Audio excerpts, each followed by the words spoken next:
बोलिए वृंदावन बिहारी लाल की।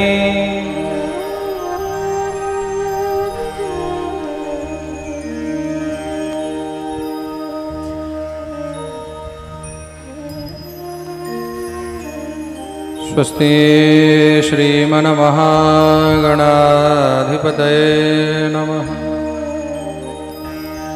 ओम श्री सरस्वत्यै नमः। अस्मद् श्री गुरुचरणकमलेभ्यो नमः।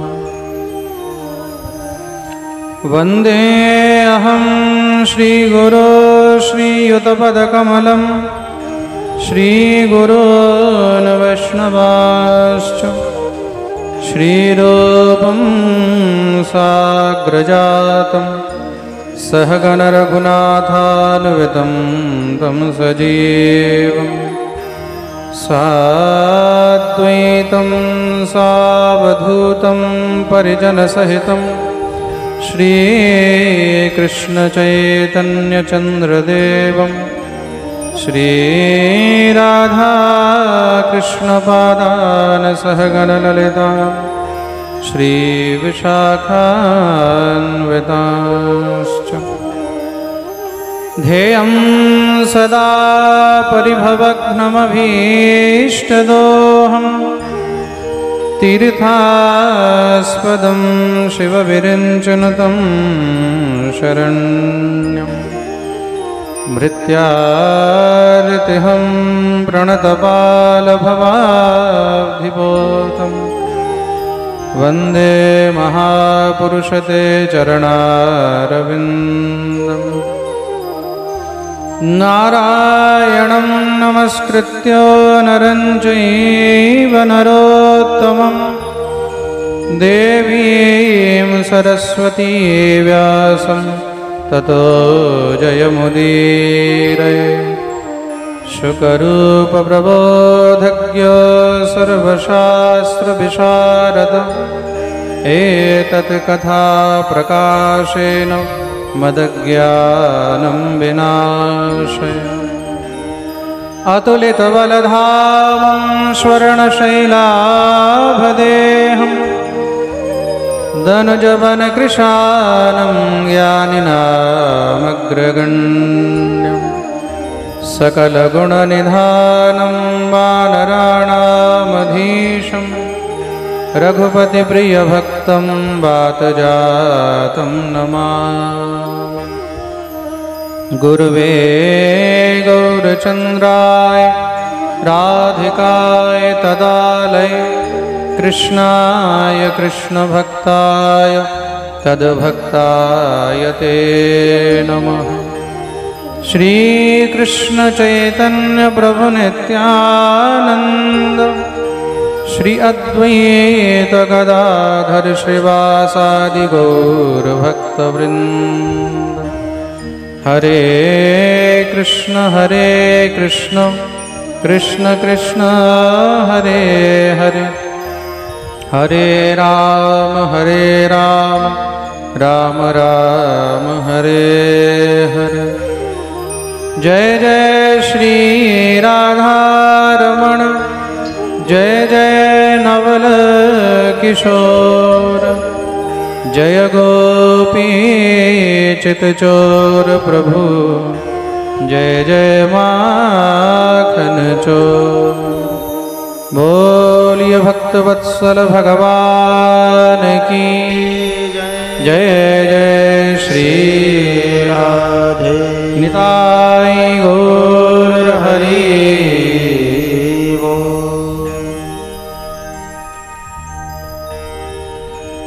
जय राधे जय राधे राधे जय राधे जय श्री राधे। जय राधे जय राधे राधे जय राधे जय श्री राधे।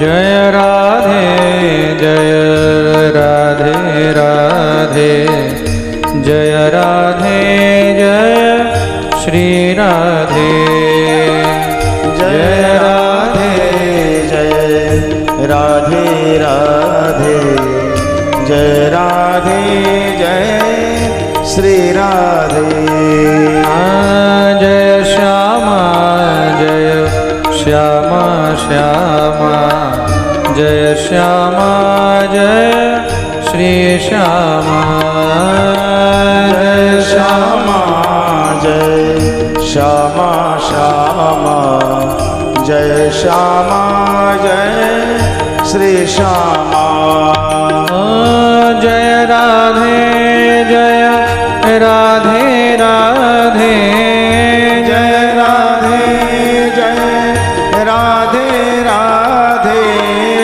जय राधे जय राधे राधे जय राधे जय राधे राधे जय राधे जय श्री राधे जय राधे जय श्री राधे जय श्यामा श्यामा श्यामा जय श्यामा जय श्री श्यामा जय श्यामा जय श्यामा श्यामा सवाई दोनों हाथ खुले ताली सेवा करेगा श्री श्यामा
राधे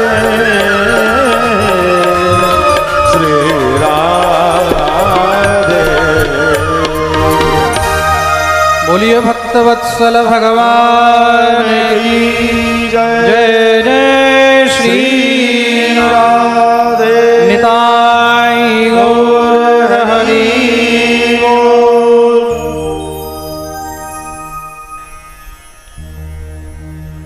परमानंद चिन्मूर्ति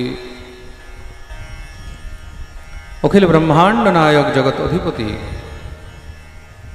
त्रिलोकेश्वर नंद नंदन ब्रजेंद्र नंदन भगवान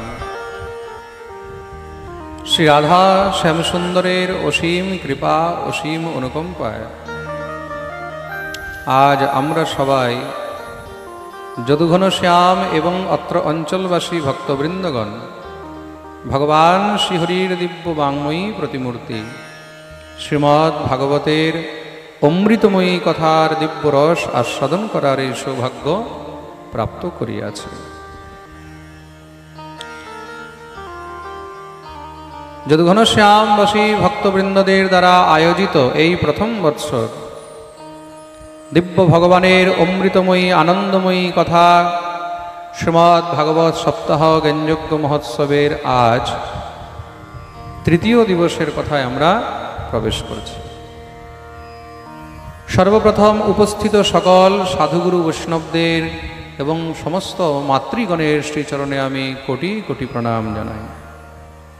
यूट्यूबेर माध्यमे देशे विदेशे जारा निजेर गृहे बसे पाठ लाइव श्रवण करछेन सेई सकल भक्तदेर श्रीचरणे आमी कोटि कोटि प्रणाम जानाई। एक बार सबाई प्रेम से बोलो। विगत कालकेर पाठे आमरा सृष्टि वर्णन इत्यादि कथा श्रवण करछिलाम। सृष्टि वर्णनेर मध्य आमरा मनु शतरूपार तीनटी कन्यार वंश वर्णन श्रवण करलाम। इको कम करो, इको कम करो। तो मनु महाराजेर तीनटी कन्या के के? आकुति, देवहूति और प्रसूति। कालके आमरा देवहूतिर वंश वर्णन श्रवण करलाम, ताई तो? कालके आमरा कपिल चरित्र खूब विस्तारे श्रवण करेছি। कपिल भगवान माके যেই উপদেশ দিয়েছেন সেটাকে সাংখ্য দর্শন বলা হয়। কি বলা হয়? সাংখ্য দর্শন। মনু মহারাজের বাকি আরো দুটি কন্যা রয়েছে, আকুতি আর প্রসূতি। আকুতির বিবাহ দিয়েছেন রুচি প্রজাপতির সঙ্গে, যার গর্ভ হইতে স্বয়ং ভগবান যজ্ঞ রূপে অবতীর্ণ হয়েছেন, আর ভগবতী লক্ষ্মী দক্ষিণা রূপে অবতীর্ণ হয়েছেন। बोलिए यज्ञ भगवान की, दक्षिणा मैया की जय।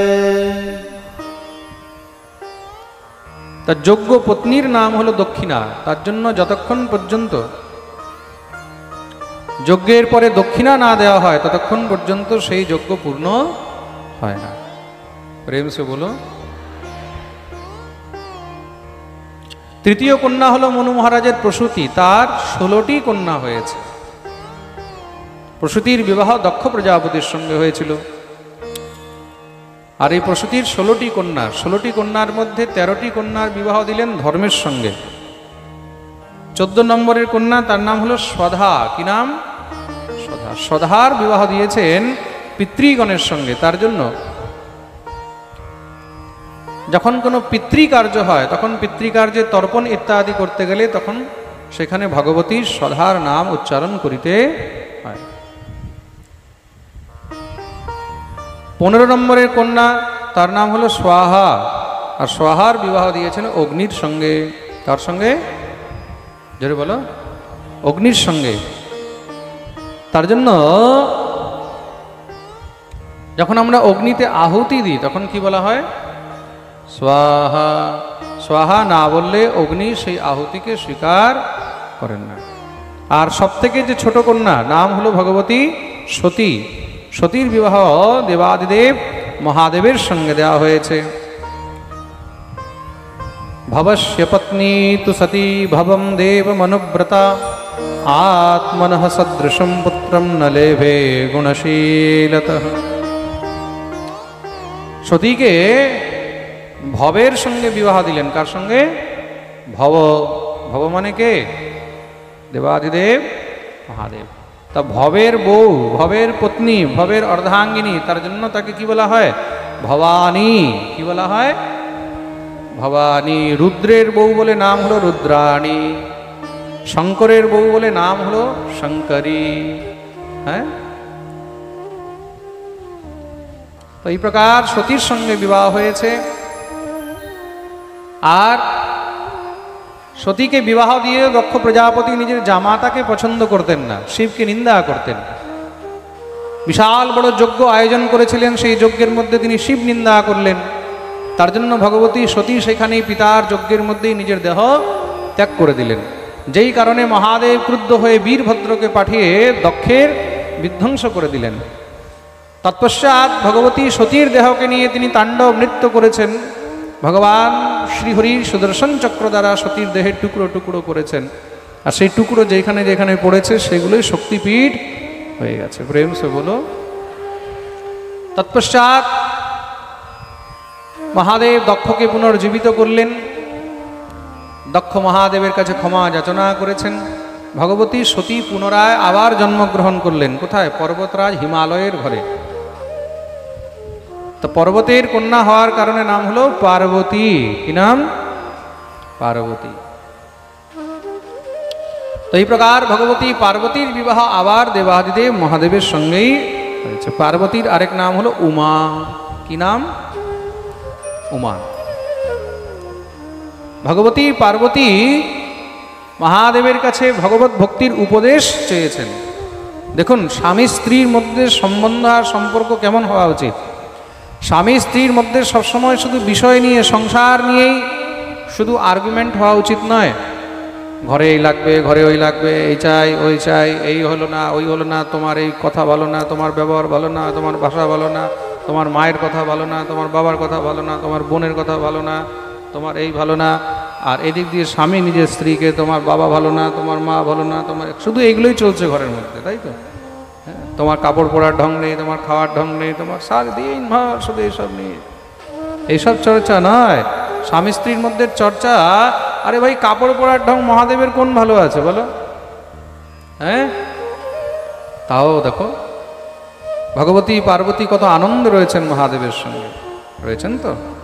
তার জন্য ঘরের মধ্যে ছোটো মোটো জিনিস নিয়ে সবসময় একে অপরকে নিয়ে সময় নষ্ট করে লাভ নেই। তাহলে যতটুক সময় পাও সেটা সৎসঙ্গে ব্যতীত করো। তা পার্বতী দেখেছেন যে জীবনকে এইভাবে নষ্ট করে লাভ নেই, আর ঈশ্বরকে নিয়ে সংশয় করে কোনো লাভ নেই। পূর্বজন্মে সতী রূপে শ্রী রামচন্দ্রকে নিয়ে মনে সংশয় করেছিলেন, তার জন্য দেহত্যাগ করতে হয়েছে। এই সংসারে আজ পর্যন্ত ভগবানকে নিয়ে যে সংশয় করেছে, মনে রাখবেন তার অত্যন্ত দুর্গতি হয়েছে। সে ভগবানের চাহে পার্ষদ হোক, চাহে ভগবানের ভক্ত হোক, আর চাহে সে কোনো দেবদেবী হোক না কেন, ব্রহ্মা ভগবানকে নিয়ে সংশয় করেছেন, ব্রহ্মার দুর্গতি হয়েছে। হয়েছে তো। ইন্দ্র ভগবানকে নিয়ে সংশয় করেছেন, ইন্দ্রের দুর্গতি হয়েছে। ভগবতী সতী ভগবানকে নিয়ে সংশয় করেছেন, সতীরও দুর্গতি হয়েছে। সতীকে নিজের দেহ ত্যাগ করতে হলো, মহাদেব তাকে ত্যাগ করে দিয়েছেন শুধু ভগবানের প্রতি সংশয় রাখার জন্য। তার জন্য ঈশ্বরকে নিয়ে সংশয়, ঈশ্বরের নিন্দা বা ঈশ্বরের বিরুদ্ধে কখনো কথা বলতে নেই। কালকে এই বিষয়ে আমি একটি ঘটনা বলেছিলাম, মনে আছে তো সবার? ঈশ্বরের নিয়ে কখনো খেলা করতে নেই। কেন? সে দুনিয়াকে নিয়ে খেলছে, সে দুনিয়াকে নিয়ে খেলছে। মনে রাখবে, যে দুনিয়াকে নিয়ে খেলছে, তুমি যখন যাকে নিয়ে খেলবে তখন সে তোমাকে আর খেলার যোগ্য ছাড়বে না। প্রেম সে বলো। তার জন্য ভগবান আর ভগবত বিগ্রহ হইতে, ভগবানের ধাম হইতে, ভগবানের নাম হইতে অনেক সাবধান থাকবে। ভগবত নামের সঙ্গে কখনো খেলা করতে নেই, ভগবত বিগ্রহ সেবা নিয়ে খেলা করতে নেই, ভগবানের মন্দির নিয়ে খেলা করতে নেই। তুমি যদি না পারবে দূরে থাকো, একদম 100 ক্রোশ দূরে থাকো, যাওয়ার দরকার নেই। কিন্তু তুমি যদি সেখানে যাচ্ছ আর তুমি যদি সেখানে ঈশ্বরের নিন্দা করছো, তাহলে ভগবান একদম বিনাশ করে দেয়। সবা আশু বিনশ্যতি। তার জন্য ভগবতী পার্বতী এই জন্মে ভগবত ভক্তির উপদেশ চেয়েছেন। মহাদেবের চরণে পড়ে প্রার্থনা করলেন, এই সংসারের মধ্যে শ্রেষ্ঠ কি? তখন দেবাদিদেব মহাদেবী পার্বতীকে উপদেশ করেছেন, এই সংসারের মধ্যে একমাত্র শ্রেষ্ঠ হলো হরিভজন। শ্রেষ্ঠ কর্ম হলো হরিভজন। হরিভজন থেকে শ্রেষ্ঠ কর্ম আর কিছু নেই।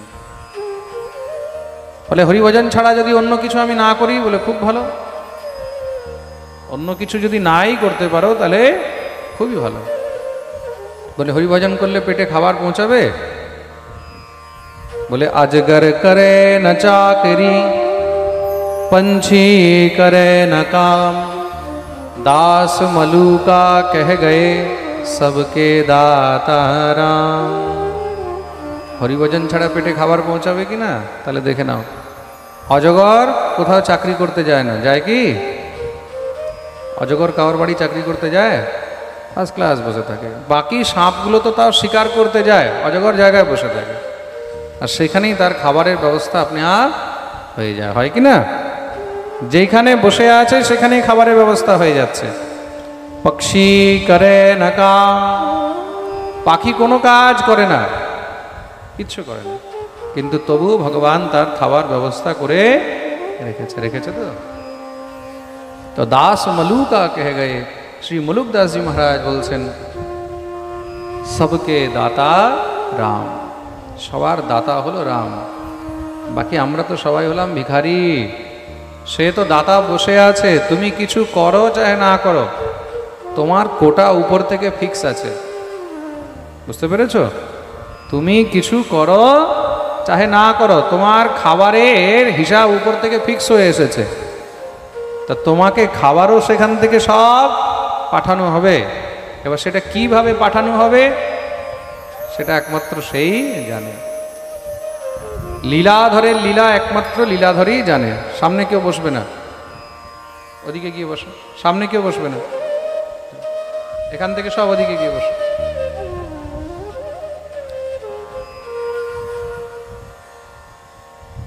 प्रेम से बोलो तो सबके दाता राम। ভগবানের উপরে ভরসা রাখো, মনে রাখবে ভগবান তোমার ব্যবস্থা করবেই করবে, এটার মধ্যে কোনো সংশয় নেই। বলিয়ে ভক্তবৎসল ভগবান কি। দেখো আমরা অনেক সময় কি ভাবি, আরে ভগবান কি করবে, এটা কখন ভাবি? যখন আমাদের ঈশ্বরের উপরে বিশ্বাস নেই। আর যারা ভগবানের ভরসায় আছে তাদেরকে জিজ্ঞাসা করো বিশ্বাস কি জিনিস। এক ভরসা শ্রীরাম পদ, একমাত্র প্রভু শ্রীরামের চরণে বিশ্বাস রাখো, কৃষ্ণের চরণে বিশ্বাস রাখো, তিনি সব ব্যবস্থা করবেন। তাকে যদি তোমাকে দিয়ে কাজ করাতে হয়, তোমাকে দিয়ে কাজও করিয়ে নেবে। আমি এই বছর 2024-এ এক বছর আগের থেকে ভেবে নিয়েছিলাম আমি মে মাসে জুন মাসে পাঠ করবই না, যে যতই বলুক আমি পাঠ করবই না, ভেবে নিয়েছি আমি। গেল বছরই মানে এত গরম পড়েছিল গেল বছর, তাই বলছি গরমের দিনে আর পাঠ করবই না, 2 মাস একদম ঘরে বসে রেস্ট নেব।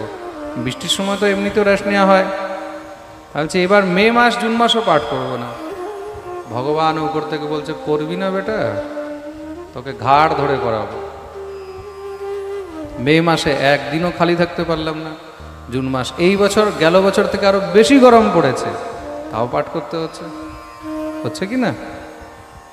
তো ঈশ্বর যদি তোমাকে দিয়ে করাতে চায়, তুমি না চাইলেও তোমাকে দিয়ে করাবে। বলে ঘরে বসে থাকবি, আচ্ছা দেখাচ্ছি তোকে। যখনই মহারাজ বিল এসেছে, বলে পাথরের দাম 10 লাখ টাকা পেমেন্ট করতে হবে, সঙ্গে সঙ্গে তাহলে তো পাঠ করতে হবে। এবার মন্দিরের মধ্যে লোহার রড আসছে কত, বলে 16 লাখ টাকা পেমেন্ট করতে হবে, বলে ভাই তাহলে তো পাঠ করতে হবে। যখন দেখছে সিমেন্টের বিল আসছে, পাঠ তো করতেই হবে, না করলে কোথা থেকে আসবে? তার মানে কি, তুমি না চাইলেও ঈশ্বর তোমাকে দিয়ে যা করাবার সেটা করাবে। এটার মধ্যে কোনো সংশয় নেই। প্রেম সে বলো তার জন্য ঈশ্বরের উপরে ভরসা রাখো। তুমি যদি ভগবানের উপরে ভরসা রাখো, ভগবান দেখবে তোমার জন্য সব দ্বার খুলে দেয়। আপনারা দেখবেন কত জায়গায় কত পাঠকরা প্রচার করে, আমাদেরকে দিয়ে পাঠ করাও, আমাদেরকে দিয়ে পাঠ করাও, এই করাও সেই করাও, আমরা এত কমে করে দেবো, এই করে দেবো সেই করে দেবো, চারদিকে ব্যানার পোস্টার। আপনারা বৃন্দাবন গেলে ওখানে আমার একটাও পোস্টার দেখতে পাবেন। শুধু আমার বাড়ির, আমার মন্দিরের উপরে একটা ব্যানার লাগানো আছে, মানুষ যেন চিনে যায় যে এটা মহারাজের মন্দির, তার জন্য। সেটাকে ছেড়ে পুরো বৃন্দাবনে কোথাও কোনো ব্যানার নেই, কোথাও পোস্টার নেই, কোথাও কোনো প্রচার নেই, কিচ্ছু নেই। আগে তো ইউটিউবেরও কোনো প্রচার ছিল না। ইউটিউবে যখন প্রচার ছিল না, তখনও বছরে আমি 24-25টা পাঠ করতাম। ইউটিউবের প্রচার তো শুরু হয়েছে এই লকডাউন থেকে। এটা লকডাউন থেকে ইউটিউবের প্রচার শুরু হয়েছে। আমাদের এই বৃন্দাবনের এক যজমান ছিল, ও বৃন্দাবনে পাঠ হচ্ছে, বললো মহারাজি ইউটিউবে এটা লাইভ করব। আমি বললাম ইউটিউবে লাইভ আবার কী করে করবে? বলে সেটা আমার উপরে ছেড়ে দেন। তা ও ইউটিউবে লাইভ করলো। ওই ইউটিউবে লাইভ দেখে বাকি ভক্তদেরও ইচ্ছা হয়েছে আমাদের এখানে পাঠ হয়েছে, আমাদেরটা ইউটিউবে লাইভ হোক, আমাদেরটা হোক। করতে করতে আপনি সব প্রচার হয়ে গেছে। আমি আজ পর্যন্ত কাউকে বলিনি আমাকে দিয়ে পাঠ করাও। 24 বছর হয়ে গেল পাঠ করতে করতে, কাউকে বলিনি। শুধু ঠাকুরের উপরে ভরসা রাখবে, শুধু ঈশ্বর। আরে ভগবান তিনি দাতা, তুমি তার উপরে ভরসা না রেখে দুনিয়ার উপরে ভরসা রাখবে? মনে রাখবে, এই দুনিয়া তোমাকে দেয় না, দেয় কে? তার উপরে ভরসা। কোথা কোথা থেকে ভক্তরা চলে আসে, আমি নিজেই বুঝতে পারি না। হ্যাঁ, মহারাজে আমাদের এখানে পাঠ করতে হবে, আমাদের এখানে করতে হবে। এখন তো বাইরে পাঠ অনেক বন্ধ করে দিয়েছে, আগে তো আছে মেদিনীপুরে, এটার মধ্যে কোনো ডাউট নেই। নো ডাউট মেদিনীপুরের লোকের মধ্যে ভক্তি আছে, এটার মধ্যে কোনো সংশয় নেই। নইলে মেদিনীপুরে এরকম কন্টিনিউ পাঠ চলছে। আর কন্টিনিউ পাঠ শুধু আমার নয়, আমার তো চলছে যা চলছে, আরও হাজার হাজার পাঠকরাও তো পাঠ করছে। যেখানে আমি যেতে পারছি না সেখানে অন্যরা যাচ্ছে।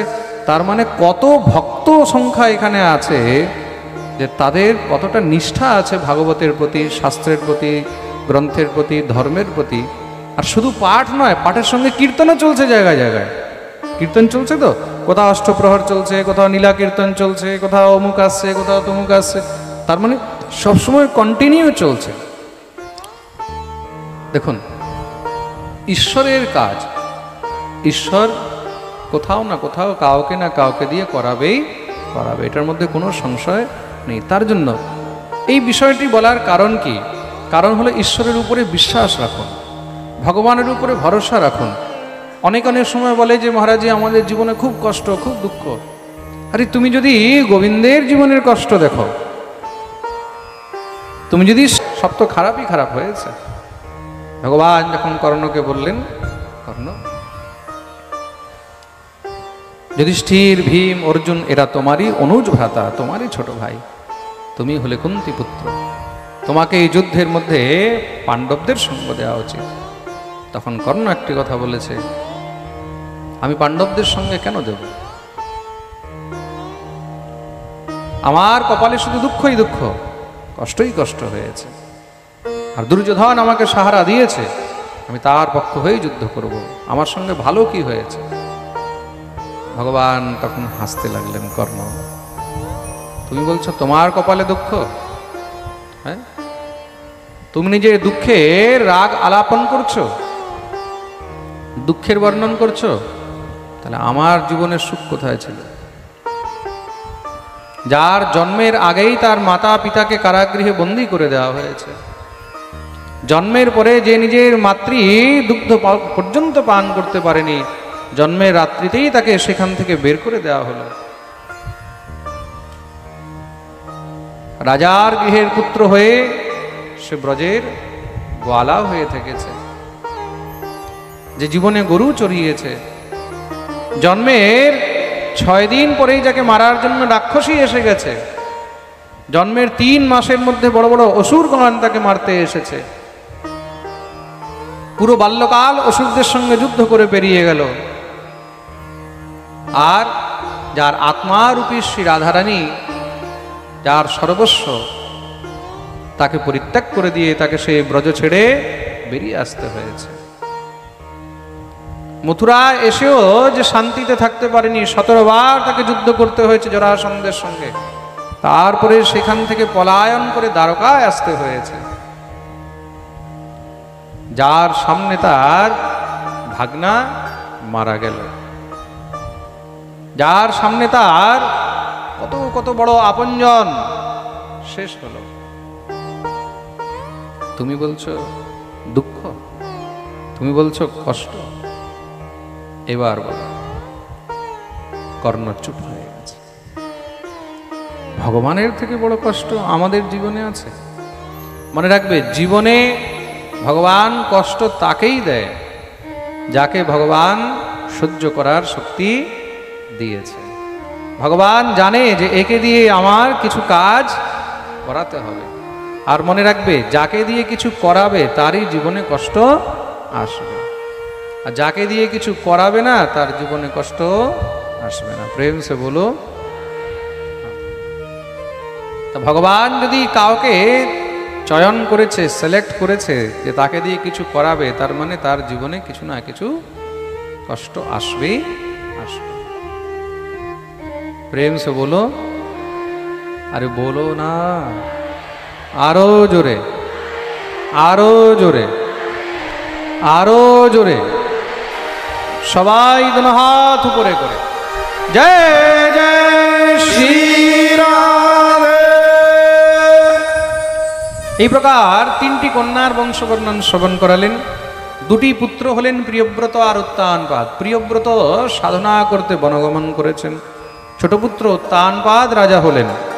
উত্তানপাদের স্ত্রী নাম হলো সুনীতি। ভগবতী সুনীতি থেকে কোনো সন্তান হয়নি। রাজা উত্তানপাদ দ্বিতীয় বিবাহ করলেন, সেই রানীর নাম হলো সুরুচি। যখন থেকে সুরুচি এসেছে রাজা, তখন থেকে আস্তে আস্তে সুনীতি থেকে বিরত হয়ে গেলেন, দূর হয়ে গেলেন। সুরুচির প্রতি এতটা আসক্ত হয়ে গেছেন রাজা যে এখন সুরুচি ছাড়া আর কিছু বোঝেন না। কিন্তু বিবাহের কিছু সময় পরে জানতে পারলেন যে বড় রানী সুনীতি গর্ভবতী। ইকো বেড়েই চলে যাচ্ছে, শুধু ইকো বেড়ে যাচ্ছে। শুনতে পেলেন যে সুনীতি গর্ভবতী। ঠিকই তো ছিল, কিছু কি করেছিলে? ভালোই চলছিল, মাঝখানে কি উংলি করলে বুঝতে পারলাম না। কেউ কিছু বলেছে কিছু করতে?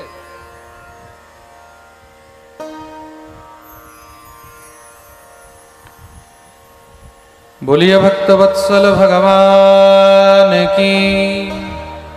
जब सेटिंग अच्छी हो ना, उंगली नहीं करनी चाहिए।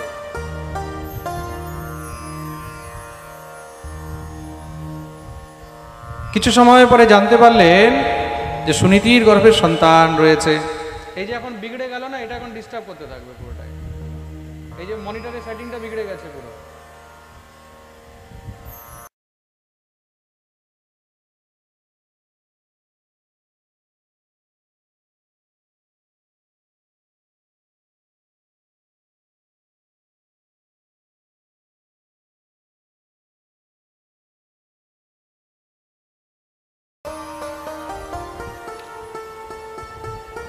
সুনীতির গর্ভ রয়েছে যখন জানতে পারলেন, কিন্তু জেনেও তিনি উদাসীনই থাকলেন।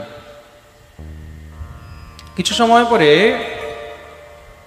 সুনীতির গর্ভ থেকে খুব সুন্দর সেই পুত্র হলো। পুত্রের নাম রাখা হলো ধ্রুব।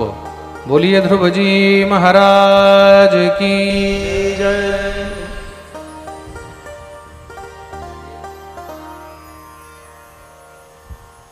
ऐसा लग रहा है टीन के बक्से में से आवाज आ रही है इनकी, इतना डिस्टर्ब हुआ है।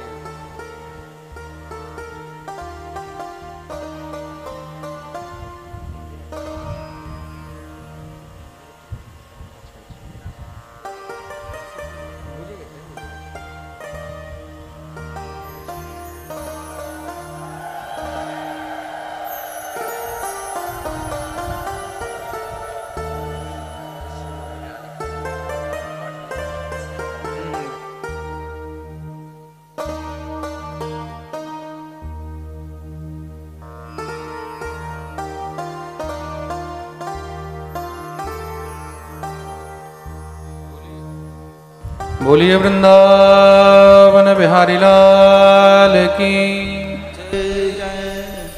পুত্রের নাম রাখা হলো ধ্রুব। শ্রী ধ্রুবজি মহারাজ আস্তে আস্তে বড় হচ্ছেন, এইদিকে ভগবতী সুরুচির গর্ভের থেকে একটি পুত্র হলো। পুত্রের নাম রাখা হলো উত্তম। শ্রী ধ্রুবজি মহারাজ খেলতে খেলতে একদিন দেখছেন বাবার কোলে ছোট ভাই উত্তম বসে আছে। ধ্রুবের বয়স তখন প্রায় 5 বৎসর। ধ্রুবের মনে ইচ্ছা হলো আমারও তো বাবা, তার কোলে খেলার তো আমার অধিকার রয়েছে। দৌড়ে বাবার কাছে গেলেন, বাবা আমাকেও কোলে নাও, আমাকেও কোলে নাও। কিন্তু রাজা উত্তানপাদ সংকোচের কারণে নিজের পুত্র ধ্রুবকে পর্যন্ত কোলে নিচ্ছেন।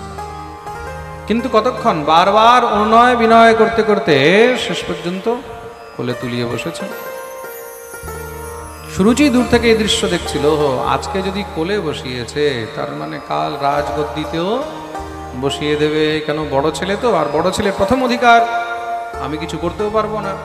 আর যদি ধ্রুব রাজা হয় তাহলে আমার পুত্র কে হবে, তার দাস হবে, আর আমি দাসের মা দাসী হয়ে থাকবো? না না,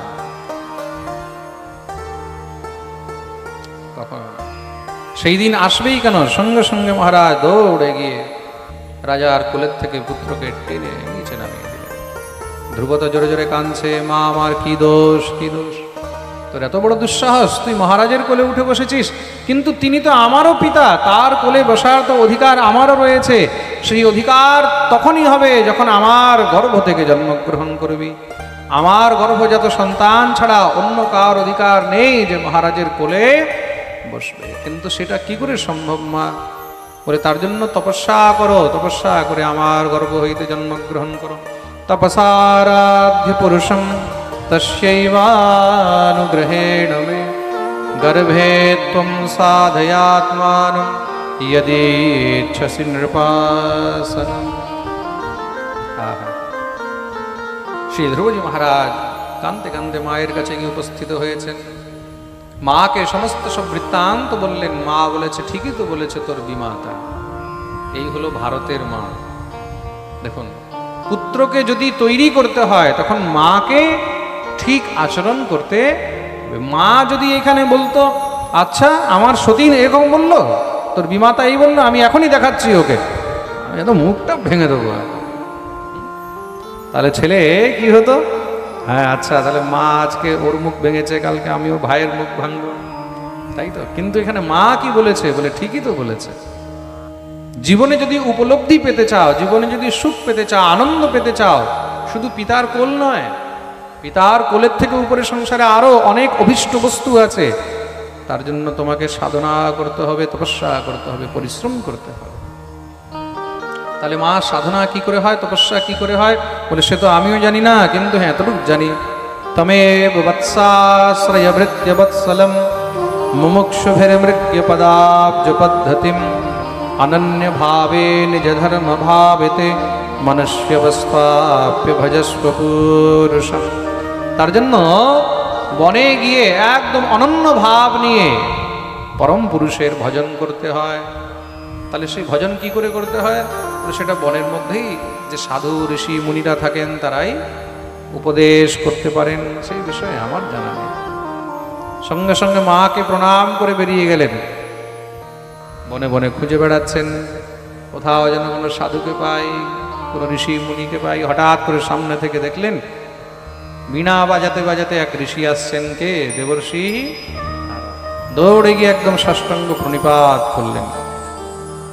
যখনই মহারাজ প্রণিপাত করেছেন, নারদ সেই বাচ্চাকে উঠালেন। কে তুমি? নাম কি? এই বনের মধ্যে, এই জঙ্গলের মধ্যে এখানে কি করছো? নিজের পরিচয় দিলেন। আমি চক্রবর্তী সম্রাট শ্রী উত্তানপাদ মহারাজের জ্যেষ্ঠ পুত্র, নাম হলো ধ্রুব। আর এই বৎস ধ্রুব, তুমি বনের মধ্যে এখানে কি করছো? পুংসো মোহ মৃতে ভিন্না ইয়ল্লোকে নিজ কর্মভি। তুমি এখানে, তার কারণ কি? মহারাজ, হে গুরুদেব, আমি এখানে তপস্যা করতে এসেছি, সাধনা করতে এসেছি, ভজন করতে এসেছি। সাধন ভজন তপস্যা এগুলো কি বাচ্চাদের খেলা? যাও যাও, গৃহে ফিরে যাও। তার জন্য সামর্থ্য চাই, তার জন্য শক্তি চাই। এখন তোমার বয়স খুব অল্প, যখন বড় হবে, সেই সামর্থ্য হবে, সেই শক্তি হবে, তপস্যা করবে।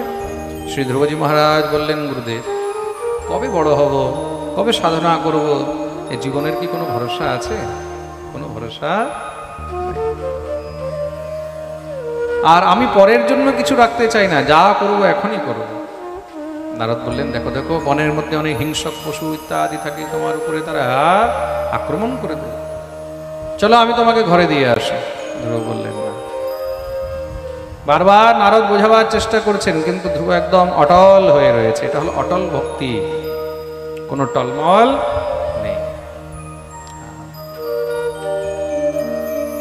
আচ্ছা একটি কথা বলুন, আপনি কি আসল সাধু না নকল সাধু? ধ্রুব সঙ্গে সঙ্গে বলতেই দেবর্ষি নারদ চমকে উঠেছেন। আরে বাবা, আমি আসল সাধু, বুকে জড়িয়ে ধরলেন। কেন কেন? তাহলে আপনি যদি আসল সাধু হন, তাহলে আমাকে ভগবত ভক্তির উপদেশ করুন। ঘরের রাস্তা আমি জানি। দেবর্ষি নারদ বললেন, ঠিক আছে, তুমি কার ভজন করতে চাও? বলি, সংসারের মধ্যে যিনি শ্রেষ্ঠ, যার উপরে আর কেউ নেই। নূনম ভবান ভগবতো যোঙ্গজঃ পরমেষ্ঠিন বিতুনন তটতে বীণাম হিতার্থম জগতোর্কবৎ পদম ত্রিভুবনোৎকৃষ্টম জিগীষো সাধুবৎমতে ব্রহ্ম্যস্তস্মিन् ত্রিভির্ব্রহ্মণ অন্যৈরপ্যনধিষ্ঠিতম। যিনি সংসারের মধ্যে একদম সবার উপরে বসে আছেন, পদম ত্রিভুবন শ্রেষ্ঠম, ত্রিভুবনের মধ্যে যিনি শ্রেষ্ঠ পদে বসে আছে, যার উপরে আর কেউ নেই, যিনি অল ইন অল, সর্বে সর্বা, তার উপরে আর কেউ নেই, আমি তার ভজন করতে চাই। নারদ বুঝে গেলেন, ছেলে সাধারণ নয়, তাকে একদম শ্রেষ্ঠ বস্তু চাই। ঈশ্বরকে বলে যিনি শ্রেষ্ঠ, দেবতাকে যিনি শ্রেষ্ঠ, তার ভজন করব। ভজস্ব পুরুষম। তার জীবনে যদি ধরতে হয়, তাহলে শ্রেষ্ঠকে ধরো। কাকে ধরো? শ্রেষ্ঠকে ধরো। হ্যাঁ, প্রেম সে বলো, শ্রেষ্ঠ যদি ধরে নিয়েছো, তাহলে তোমাকে আর এদিকে ওদিকে কোথাও যাওয়ার দরকার নেই। তো মন দিয়ে শুনবে কিন্তু। দেবর্ষি নারদ বললেন, শ্রেষ্ঠ তো শুধু একমাত্র একজনই আছে। কে? একমেব হরেস্তত্র কারণম পাদসেবনম। তিনি হলেন একমাত্র ভগবান শ্রী হরি। তাহলে সেই হরিকে কোথায় পাওয়া যাবে? বলে একটি জায়গাতে পাওয়া যাবে। কোথায়? তত্তাৎ গচ্ছ ভদ্রম তে যমুনায়াস্তটম শুচি পুণ্যম মধুবনম যত্র সান্নিধ্যম নিত্যদা হরে। সেই হরি অন্য কোথাও নয়। সেই হরিকে যদি পেতে হয়, তাহলে তোমাকে শ্রীধাম বৃন্দাবনে যেতে হবে, মধুবনে যেতে হবে। সেই হরিকে কেমন দেখা যায়? বলে, শ্রীবৎসাঙ্কম ঘনশ্যাম পুরুষম বনমালিনম শঙ্খচক্র গদা পদ্মৈর অভিব্যক্ত চতুর্ভুজম। চতুর্ভুজ রূপধারী, শ্যাম বর্ণ, মাথার মধ্যে ময়ূরের পাখা রয়েছে, গলার মধ্যে কৌস্তুভ মণি রয়েছে, শঙ্খচক্র গদা পদ্মধারী, তিনি হলেন ভগবান শ্রীহরি। তাহলে গুরুদেব, তাকে পেতে হলে কোন মন্ত্র জপ করতে হবে? বলে, একটি মন্ত্র তোমাকে জপ করতে হবে। কি? এই মন্ত্র দিলে আমি তোমার গুরু, তুমি আমার চেলা হয়ে যাবে। ধ্রুব বললেন, গুরুদেব, আমি তো চেলা হওয়ার জন্যই তৈরি হয়ে বসে আছি, আপনি কৃপা তো করুন। আমার মনের একটি সংকল্প, যেন আমি সদ্গুরুর কাছে দীক্ষা পেয়ে গোবিন্দকে পেতে পারি। দেবর্ষি নারদ দীক্ষা প্রদান করলেন। ওম নমো ভগবতে বাসুদেবায়। মন্ত্রেণানেন দেবস্য কুর্যাৎ দ্রব্যময়ীম বুধঃ। এই মন্ত্র প্রদান করলেন, দ্বাদশ অক্ষর গোপাল মন্ত্র। কি মন্ত্র? দ্বাদশ অক্ষর গোপাল মন্ত্র। ওম নমো ভগবতে বাসুদেবায়। এই দিব্য মন্ত্র জপ করো, তুমি সহজেই ভগবানকে। গুরুদেবকে প্রণাম করে শ্রী ধ্রুবজি মহারাজ দিব্য আনন্দে বৃন্দাবনের জন্য বেরিয়েছেন। কেন? যে গুরুদেব বলেছেন, বৃন্দাবনে গোবিন্দকে পাওয়া যাবে, সেই মনে কি আনন্দ! আহা হা, গোবিন্দের গুণগান করতে করতে চলছেন। তো শ্রী ধ্রুবজি মহারাজ বৃন্দাবনে যাচ্ছেন, আমরা কি করে বাকি থাকি? কে কে বৃন্দাবন যেতে চায় একটু হাত উপরে করো দেখি। ওরে বাপরে, সবাই পাক্কা তো? তো বৃন্দাবনে কে নিয়ে যাবে? মালিকিন, যিনি বৃন্দাবনের স্বামিনী, বৃন্দাবনের মহারানী। কে? তাহলে কার কাছে বলতে হবে? রাধারানীর কাছে। রাধারানী কৃপা করলেই বৃন্দাবনে যেতে। তাই আমরা সবাই একটু রাধারানীর কাছে প্রার্থনা করে নি। কি? ও রাধারানী, ও মহারানী, ও রাধারানী মহারানী, কৃপা করো না, কৃপা করে বৃন্দাবনে নিয়ে চলো না। ও রাধারানী মহারানী, সবাই দুনো হাত তুলে তালি মহারানী, কৃপা করো না, কৃপা করে বৃন্দাবনে নিয়ে চলো না। ও রাধারানী মহারানী, ও রাধারানী মহারানী, রাধারানী মহারানী, কৃপা করো না, কৃপা করে বৃন্দাবনে নিয়ে চলো না। রাধারানী মহারানী, রাধারানী মহারানী, কৃপা করো না, কৃপা করে বৃন্দাবনে নিয়ে চলো না। হরি বল। ও গো রাধারানী মহারানী।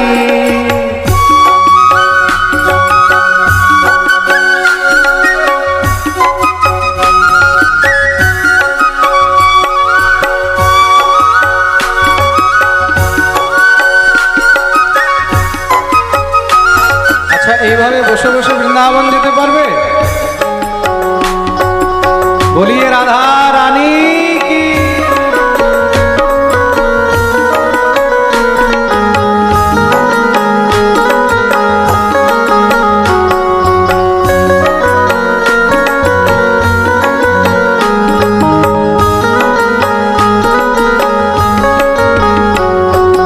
তোমার কৃপা হলে পাবো মধুর বৃন্দাবন, তোমার কৃপা পাবো মধুর বৃন্দাবন, তোমার কৃপা হলে পাবো মধুর বৃন্দাবন, তোমার কৃপা পাবো মধুর বৃন্দাবন।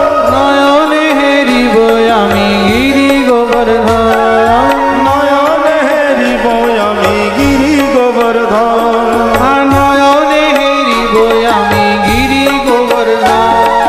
নয়নে হেরিব আমি গিরি গোবর্ধন। রাধারানী মহারানী,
গুরু চরণ, গোপী প্রেম দিয়ে রাখো শ্রী গুরু চরণ। ও রাধা রানী মহারানী, বলো বলো জয় জয় ও রাধা রানী ও মহারানী, কৃপা করো না, কৃপা করে আমায় তুমি দেখা দাও না। রাধা রানী মহারানী, রাধা রানী মহারানী, কৃপা করনা, কৃপা করে আমায় তুমি দেখা দাও না। রাধা রানী মহারানী,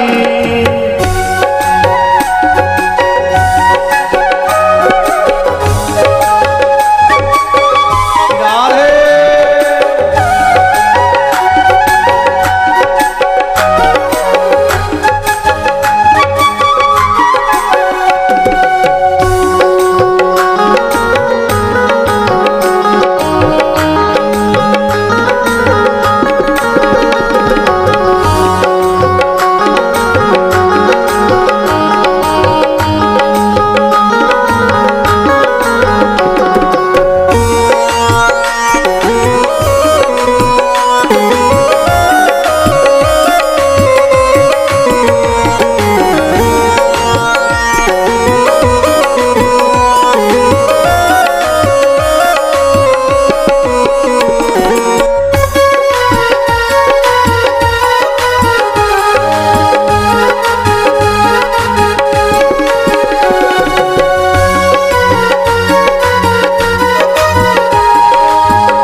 তুমি যদি দয়া করো যাব ভব পারে, তুমি যদি দয়া করো যাব ভাব পারে, তুমি যদি দয়া করো যাব ভব পারে, তুমি যদি দয়া করো যাব ভাব পারে।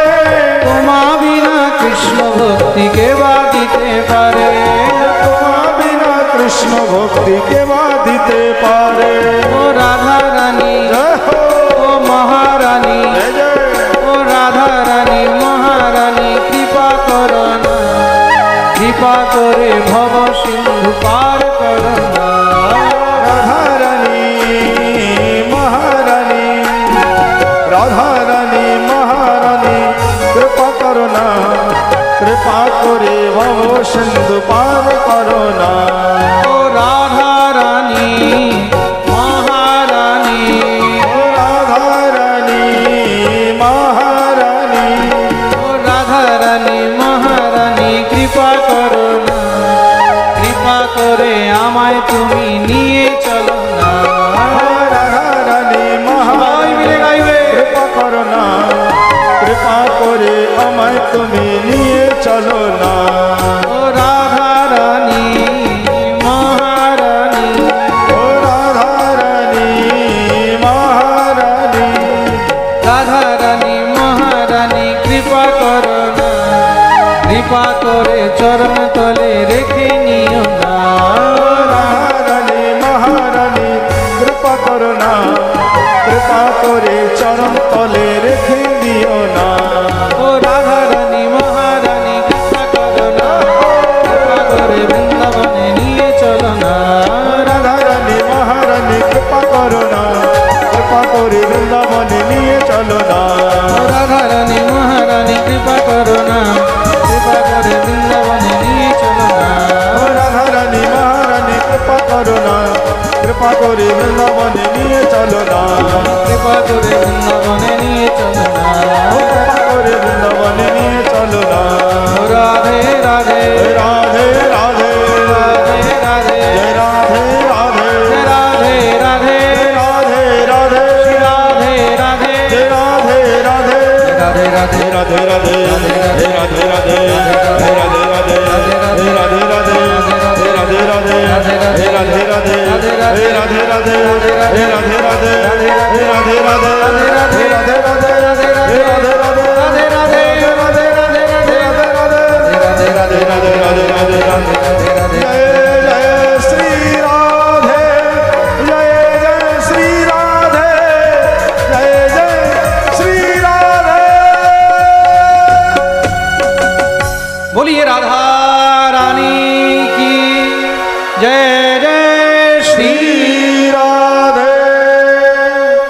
সবাই নিজের নিজের জায়গায় বসে যাবেন, যারা যেখানে ছিলেন সেখানেই বসে যাবেন। বলিয়ে ভক্তবৎসল ভগবান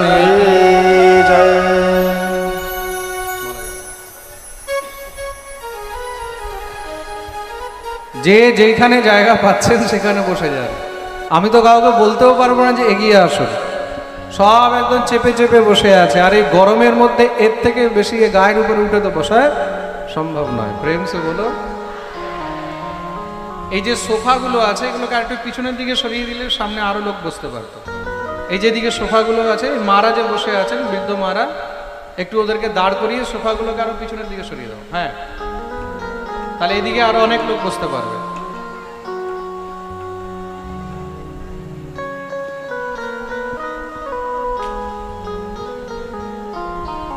শ্রী ধ্রুবজি মহারাজ বৃন্দাবনে গিয়ে উপস্থিত হলেন। সেখানে গিয়ে যমুনায় স্নান করেছেন। স্নান করে মহারাজ এবার তপোবনম গতে তস্মিন প্রবিষ্টন্তঃ পুরম মুনিঃ अर्हितार्हणको राज्ञा सुखासीन उवाचतम्। দিব্য মহারাজ এক আসনে একাগ্রচিত্ত হয়ে দিব্য সেই মন্ত্র জপ আরম্ভ করে দিলেন। এটার ইকোটা খুব বেড়ে যাচ্ছে, বুঝেছো? মিছিল আসছে, হ্যাঁ, মনিটরে ইকো।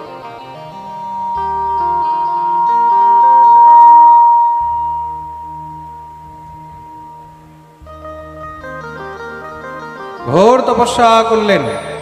6 মাস পর্যন্ত यदैक पादेन सपार्थिवार भक्तस्थो तदंगुष्ट निपीडितामहि ननाम तत्रार्थमिभेन्द्र निष्ठिता तरीव सभ्येतरतः पदे पदे।